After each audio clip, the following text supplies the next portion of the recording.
जैसे हमारे नेता पैसा वहां जमा करते हैं, वो कोई भी ब्याज नहीं देते उस पैसे पे, और हमारे पैसे को स्विट्जरलैंड की सरकार दुनिया भर को कर्ज में देती है और उससे ब्याज लेती है, उससे उनकी आमदनी है। दूसरा, हमारे नेता जो पैसा वहां जमा करते हैं, अगर कोई मर गया तो वो बैंक उस पैसे को हड़प लेती है, नॉमिनी को वो नहीं मानते। और तीसरा, हमारे नेता कितना भी पैसा लेके जाएं स्विट्जरलैंड की बैंकों में, कभी मना नहीं करते जमा करने को, रात के 2 बजे भी जमा कर लेते, कभी भी चले जाओ, 24 घंटे काम करती हैं बैंकें। तो ये नेता लूट रहे हैं, पैसे वहां रख रहे हैं क्योंकि बैंकें हैं।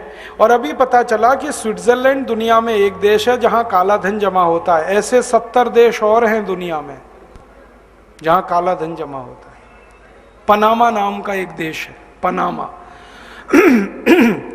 ट्रिनिडॉड नाम का एक देश है, टोबैगो नाम का एक देश है। ऐसे 70 देश हैं दुनिया में जहां काला धन ही जमा होता है।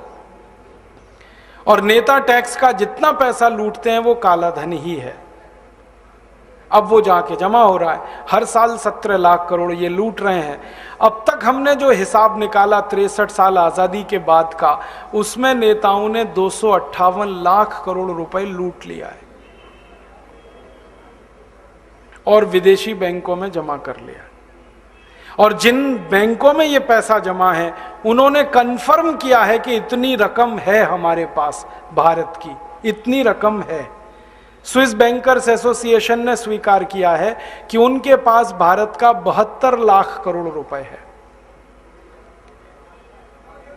पनामा देश ने स्वीकार किया, ट्रिनिडॉड ने स्वीकार किया, टोबैगो ने स्वीकार किया, और इन सब देशों की रकम जोड़ी है तो 258 लाख करोड़ है। अब कहानी समझ में आती है कि आजादी के 63 साल में देश के विकास के लिए जितना खर्च हुआ वो तो लुटकर विदेशों में जमा हो गया, इसलिए विकास नहीं हुआ इस देश का, इसलिए गरीबी है इस देश में, इसलिए भूखमरी है इस देश में। अंग्रेजों के जमाने में गरीबी भूखमरी आई क्योंकि अंग्रेजों ने लूटा। अब आजादी के बाद गरीबी भूखमरी आई क्योंकि काले अंग्रेज लूट रहे हैं। और कैसे कैसे लुटेरे हैं हमारे देश में। एक मधु कोड़ा नाम का व्यक्ति है, झारखंड में 2 साल के लिए मुख्यमंत्री बना और 2 साल में उसने 5,600 करोड़ रुपए लूट लिया। पकड़ा गया तो 5,600 करोड़ लूटा। अब मैं ये सोचकर परेशान हूं कि कोई व्यक्ति 2 साल में अगर 5,600 करोड़ भारत के सबसे गरीब राज्य से लूट सकता है, तो जो मुख्यमंत्री 15-15 साल रहे सबसे अमीर राज्यों में, उन्होंने कितना लूटा हो। बस अंतर इतना है कि मधु कोड़ा का पता चल गया है, बाकी का थोड़े दिन में पता चलेगा।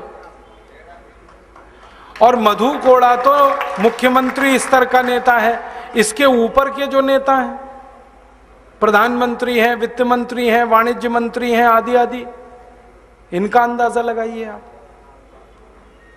और फिर इसके नीचे अधिकारी हैं। मैं एक अधिकारी का बताता हूं, उत्तर प्रदेश में अभी एक अधिकारी पकड़ा गया, उसका नाम है अखंड प्रताप सिंह, IAS अधिकारी रहा। उसने जो लूट मचाई उत्तर प्रदेश में, उसका अभी सारा मामला खुला है। तो उसके घर से 480 करोड़ रुपए की संपत्ति मिली और उस अधिकारी की 40 साल की जो नौकरी थी उसकी तनख्वाह 77 लाख रुपए बैठती है और 480 करोड़ मिला। और जब इस अधिकारी को बहुत प्रेशराइज किया गया पूछताछ में, तो उसने कहा कि ऐसे मेरे 19 घर अभी और हैं। तो मधु कोड़ा एक स्तर का है लूटने वाला, अखंड प्रताप सिंह दूसरे स्तर का है लूटने वाला, और एक तीसरे स्तर पर लूटने वाले हैं। एक नीले रंग की कार खड़ी है 518 नंबर की, गलत रास्ते में है, कृपया निकाल दीजिए ताकि कोई आसानी से निकल जाए। नीले रंग की कार 518 नंबर की, जिसकी भी है प्लीज चले जाए। तो मधु कोड़ा का एक स्तर है लूटने का, अखंड प्रताप सिंह का दूसरा। फिर सरकार कहती है कि ये लूट में तो सब शामिल हैं, 3.5 करोड़ अधिकारी कर्मचारी सब, ऊपर से नीचे तक।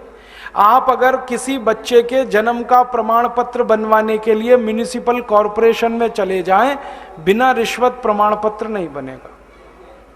और घर में कोई मर गया तो मृत्यु प्रमाण पत्र बिना रिश्वत नहीं बनेगा। तो जन्म से लेकर मृत्यु तक सारे काम आपके रिश्वत से ही होते हैं। तो लूटने में कर्मचारी भी पीछे नहीं है, हर जगह लूट है। और ये क्यों लूट है? क्योंकि ये जो कर्मचारियों का सिस्टम अंग्रेजों ने खड़ा किया था, वो लूटने के लिए ही तो खड़ा किया था। वो लूटेगा ही और क्या करेगा। कलेक्टर बनाया उन्होंने लूटने के लिए, डिप्टी कलेक्टर बनाया लूटने के लिए, कमिश्नर बनाया लूटने के लिए। तो आज भी कलेक्टर, डिप्टी कलेक्टर, कमिश्नर लूटेंगे ही और क्या करेंगे।